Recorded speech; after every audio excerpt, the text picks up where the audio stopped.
Hello दोस्तों, हम लोग आज से स्टार्ट कर रहे 10 सीबीएसई का मैथमेटिक्स का चैप्टर नंबर 1 जिसका नाम है रियल नंबर्स।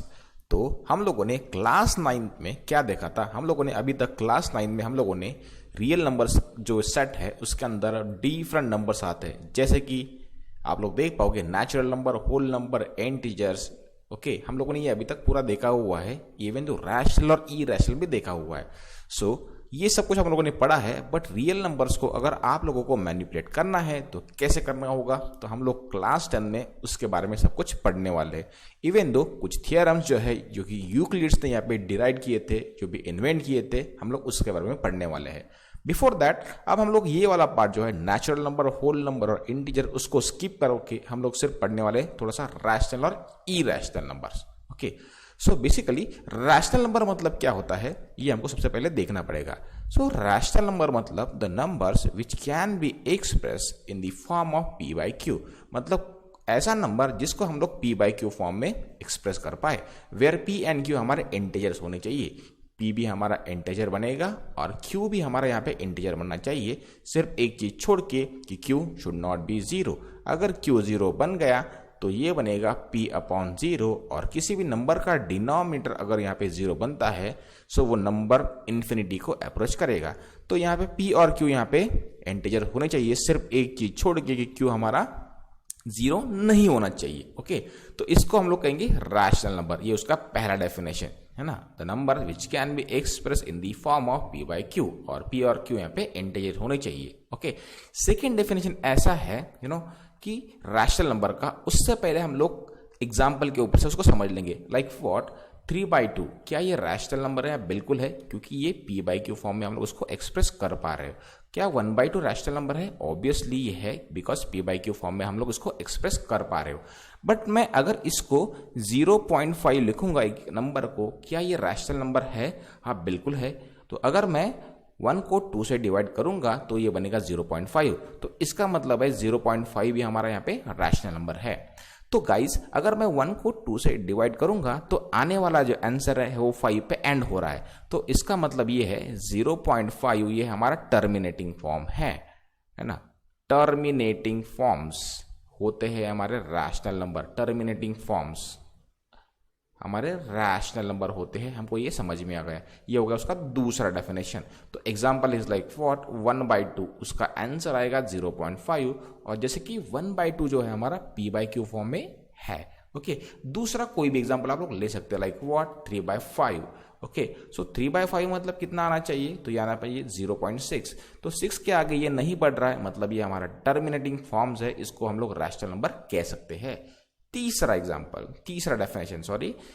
डेफिनेशन जो है हमारा नॉन टर्मिनेटिंग एंड रिकरिंग।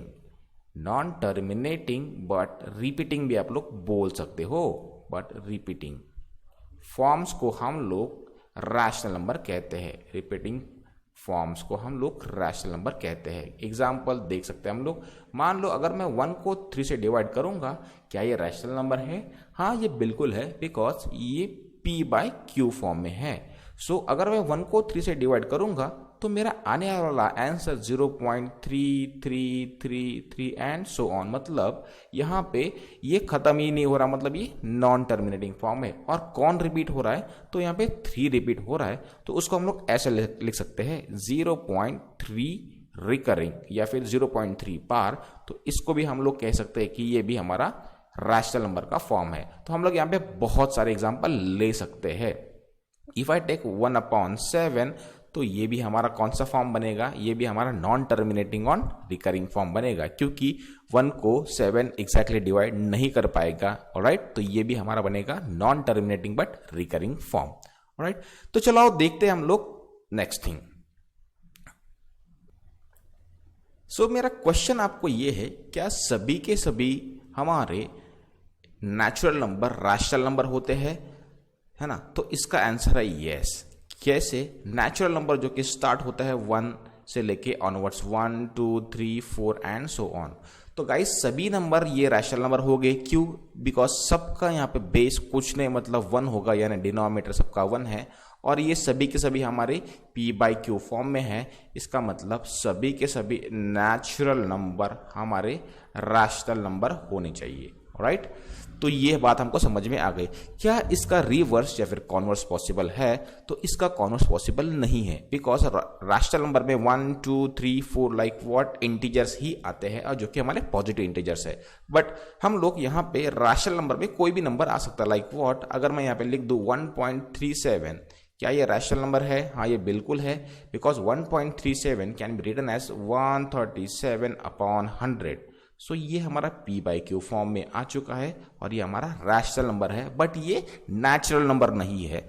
तो कहने का मतलब ये है कि सभी के सभी नेचुरल नंबर हमारे रैशनल नंबर होते हैं, बट इसका कॉन्वर्स पॉसिबल नहीं है। चलो आओ देखते हैं सेकेंड थिंग, क्या सभी के सभी होल नंबर्स रैशनल नंबर होते हैं? तो इसका आंसर भी यस है, बिकॉज होल नंबर्स और नेचुरल नंबर में सिर्फ इतना ही डिफरेंस है कि होल नंबर स्टार्ट होता है 0 से। सो 0 1 2 3 एंड सो ऑन। तो यहाँ पे भी सबका डिनोमिनेटर 1 है। तो कहने का मतलब ये है कि ये सभी के सभी p बाई क्यू फॉर्म में है। इसका मतलब सभी के सभी होल नंबर हमारे रैशनल नंबर होते हैं। इसका कॉन्वर्स या फिर रिवर्स पॉसिबल है? तो इसका आंसर नो है। तो आप लोग इस वाले एग्जाम्पल के ऊपर से इसको समझ सकते हो, ठीक है। क्या सभी के सभी इंटीजर्स हमारे रैशनल नंबर है? तो इसका भी आंसर हमारा यस है। तो फिर ये पॉजिटिव इंटीजर्स हो या फिर नेगेटिव इंटीजर्स हो, है ना। तो पॉजिटिव इंटीजर्स मतलब हमारे नेचुरल नंबर, और नेगेटिव इंटीजर्स मतलब -1 से लेकर -∞ तक, ऑलराइट। तो इसका कॉन्वर्स पॉसिबल है क्या? तो इसका भी कॉन्वर्स पॉसिबल नहीं है, ऑलराइट। तो चलो आपको हम ये सब कुछ समझ में आ चुका है। अब नेक्स्ट थिंग हमारा ये है कि हम लोगों ने डेफिनेशन में ऑलरेडी ये क्लियर कर दिया है कि रैशनल नंबर मतलब होता है कि p बाई क्यू फॉर्म, दूसरा है उसका टर्मिनेटिंग फॉर्म, और तीसरा है हमारा non terminating but recurring form, non terminating and recurring form. So आपको गिवन नंबर में से कौन सा नंबर टर्मिनेटिंग है और कौन सा number non terminating but recurring है, तो आप लोग इसको कैसे पहचानोगे? तो इसके लिए आपको थोड़ा सा यहाँ पे लॉजिक लगाना होगा। तो टर्मिनेटिंग फॉर्म अगर आपको पहचानने होंगे तो आपको क्या करना होगा? तो चलो आओ देखते हैं। सो टर्मिनेटिंग फॉर्म एग्जैक्टली क्या होना चाहिए? हमारा रैशनल नंबर, और उसको हम लोग p बाई क्यू फॉर्म में एक्सप्रेस कर सकते हो, ठीक है। तो अब देखो उसके आगे, तो अगर हम लोग किसी नंबर को p बाई क्यू फॉर्म में एक्सप्रेस कर पाए तो वो बन जाएगा रैशनल नंबर। बट ये टर्मिनेटिंग है या नॉन टर्मिनेटिंग, हम लोग कैसे पहचानोगे? सो मान लो मेरे पास दो एग्जाम्पल है, this is what 2/3, and let's say another example, let's say 3/5। तो इसमें से कौन सा टर्मिनेटिंग है और कौन सा नॉन टर्मिनेटिंग है? दोनों के दोनों हमारे रैशनल नंबर है फॉर श्योर। बट अब देखो, टर्मिनेटिंग फॉर्म होने के लिए हमको सिर्फ यहाँ पे एक चीज के ऊपर गौर करना है, जो कि हमारा डिनोमिनेटर, और वो है हमारा क्यू। सो गाइस, क्यू के हमको ऐसे फैक्टर ढूंढ के निकालने हैं जो कि एक तो 2 या फिर 5 या फिर उसके कंबाइंड फॉर्म में होने चाहिए। लाइक व्हाट, अगर क्यू को हम लोग कुछ ऐसे ढूंढ के निकाले, it may be factor of 2 to the power m या फिर 5 to the power n या फिर दोनों का प्रोडक्ट। ओके, तो एग्जाम्पल के ऊपर से समझ लेते। मान लो ये मैंने पहला एग्जाम्पल लिया है और ये मैंने दूसरा एग्जाम्पल लिया है। तो पहले एग्जाम्पल में यहाँ पे क्यू का वैल्यू है 3, क्यू का वैल्यू है 3, तो क्यू के हमें फैक्टर्स और नहीं हो सकते, therefore Q is what 3 to the power 1 है, और इनटू यहाँ पे 2 और 5 के फॉर्म में ये प्रेजेंट नहीं है, तो ये बनेगा 2 to the power 0 और 5 to the power 0। यहाँ पे m और n हमारे इंटीजर्स होने चाहिए, वो भी पॉजिटिव। m और n हमारे यहाँ पे पॉजिटिव इंटीजर होने चाहिए, ठीक है। तो यहाँ पे m और n दोनों के दोनों 0 बन रहे हैं, तो 2 और 5 के फैक्टर्स यहाँ पे नहीं बन रहे हैं। तो यहाँ पे अगर 2 to the power m और 5 to the power n के फॉर्म में ये अगर आएगा तो उसको हम लोग कहेंगे टर्मिनेटिंग फॉर्म, ठीक है।